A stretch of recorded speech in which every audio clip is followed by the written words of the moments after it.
Campus রাজনীতি চর্চায় নিয়মিত আয়োজন ছাত্র রাজনীতি। স্বাগত জানাচ্ছি আমি ইয়াসির আরাফাত। দল মত নির্বিশেষে সাধারণ শিক্ষার্থীদের সুযোগ, সীমাবদ্ধতা ও সম্ভাবনার কথা তোলা ধরার জন্য এই আয়োজন। ছাত্র রাজনীতি এই পর্বে আমাদের মাঝে উপস্থিত আছে ঢাকা পলিটেকনিক ইনস্টিটিউট ছাত্রদলের যুগ্ম সাধারণ সম্পাদক মোহাম্মদ তানভীর হোসেন। জি, কেমন আছেন? আছি আলহামদুলিল্লাহ, ভালো। প্রথমে একটি রেগুলার প্রশ্ন দিয়ে শুরু করছি। আপনি কেন ছাত্র প্রতিনিধি হওয়ার সিদ্ধান্ত নিলেন? আমি প্রতিশ্রুতি রাজনীতি নয়, আমি কাজের মাধ্যমে শিক্ষার্থীদের আস্থা অর্জন করতে চাই। আমি মনে করি ছাত্র রাজনীতি এবং ছাত্র প্রতিনিধি হওয়া শুধু একটি পদের বিষয় নয়, এটি একটি দায়িত্ব এবং আস্থার জায়গা। আমি দীর্ঘদিন বিভিন্ন সমস্যা খুব কাছ থেকে দেখেছি, একাডেমিক জটিলতা, প্রশাসনিক ভোগান্তি এবং শিক্ষার্থীদের মতের উপেক্ষা।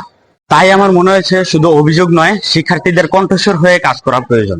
আপনি অতীতে শিক্ষার্থীদের জন্য করেছেন, আবার একই সাথে করে যেতে চান, এমন একটি কাজের ব্যাপারে জানতে চাই। আমি অতীতে শিক্ষার্থীদের বিভিন্ন গঠনমূলক কাজ করেছি, বিভিন্ন ক্যাম্পাস যাতে সুশৃঙ্খল থাকে সেই জন্য কাজ করেছি। শিক্ষার্থীদের জন্য একাডেমিক এবং প্রশাসনিক যে কাজগুলো আছে, যে সমস্যাগুলো আছে সেগুলো নিয়ে কাজ করেছি। আমি এই ধারাবাহিকতা অব্যাহত রাখতে চাই। জি, ধন্যবাদ। আমরা অতীতে দেখেছি অনেক ছাত্র নেতারা তার নিজের সংগঠনের ভাই বোনদের বেশি সুযোগ সুবিধা দেওয়ার চেষ্টা করে। এই বিষয়ে আপনার মন্তব্য কি? একজন ছাত্র প্রতিনিধির সবচেয়ে বড় পরিচয় হচ্ছে সে আগে ছাত্র, তারপর ছাত্র প্রতিনিধি। সেক্ষেত্রে এখানে পক্ষপাতিত্বের বিষয় টেনে এখানে বিভাজন সৃষ্টি করা কোনো কাম্য নয়। এখানে সাধারণ শিক্ষার্থীর প্রায়োরিটিটাই সবচেয়ে বেশি। এখানে পক্ষপাতিত্ব টেনে বিভাজন সৃষ্টি করে কোনো বিশৃঙ্খলা সৃষ্টি করা যাবে না।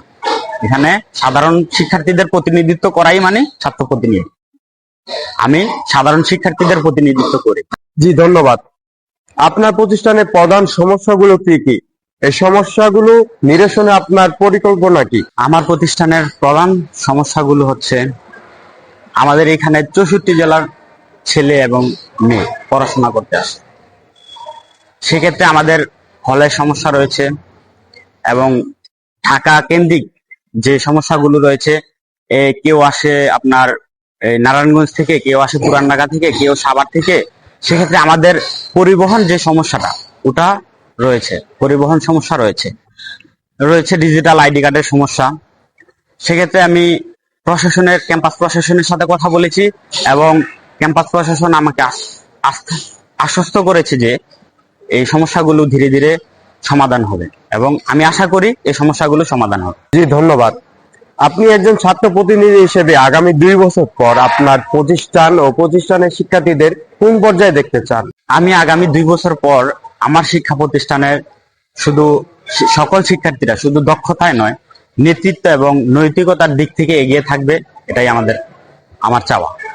এবং আমাদের ডিপ্লোমা শেষ করার পর বিভিন্ন দেশে, বাইরের দেশে স্কলারশিপ নিয়ে যাতে শিক্ষার্থীরা এখান থেকে যেতে পারে। এবং আগামী 2 বছর পর আমার প্রতিষ্ঠানের যে সকল শিক্ষার্থীরা একাডেমিক কার্যক্রম শেষ করে বিভিন্ন দেশে গিয়ে, বাইরের রাষ্ট্রে গিয়ে, উন্নত দেশগুলোতে গিয়ে আমাদের প্রতিষ্ঠানের নাম এবং বাংলাদেশের নাম যাতে উজ্জ্বল করতে পারে বা বাংলাদেশেও বিভিন্ন উন্নয়নের ক্ষেত্রে কার্যকরী ভূমিকা রাখতে পারে, আমার এটাই চাও।